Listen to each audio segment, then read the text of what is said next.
How Iran actually hit a US F-35 stealth jet. Every news channel right now is blowing up with the exact same question. How in the world did a tiny Iranian missile manage to target a fighter jet that even Russia's billion-dollar radar systems can't spot? Let's break down exactly what went down. First, take a look at this beast. The Lockheed Martin F-35 Lightning II, the absolute boss of fifth-generation aviation. The US dropped over $100 million a pop to design this thing to slip right past enemy radar and cruise into hostile territory without breaking a sweat. Its main job? Wiping out enemy air defenses and totally dominating the skies. And to pull that off, it uses the most insane, top-secret stealth tech on the planet. The F-35 had an 8-year combat streak, never shot hit, not even once. So the big question is, what is the ultimate weak spot of the world's most advanced fighter jet?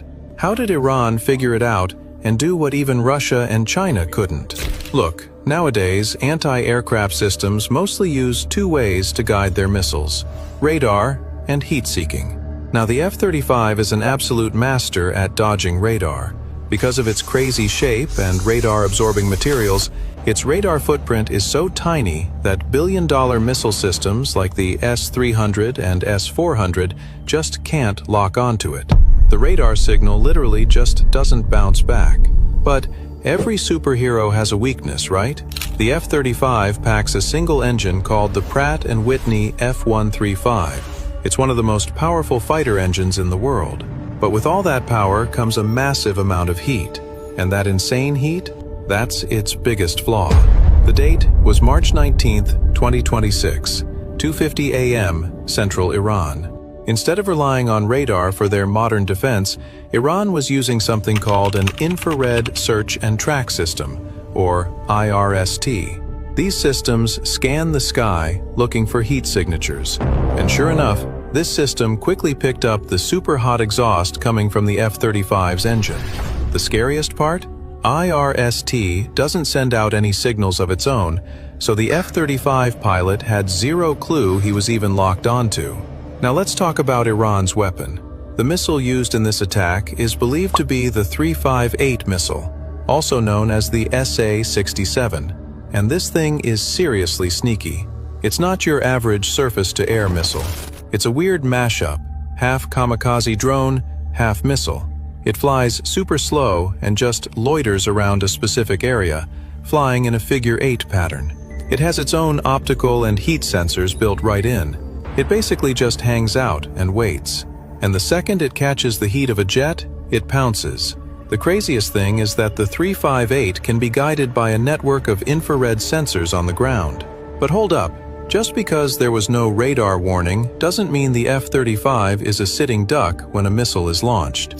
This jet is packed with a super advanced distributed aperture system, or DAS.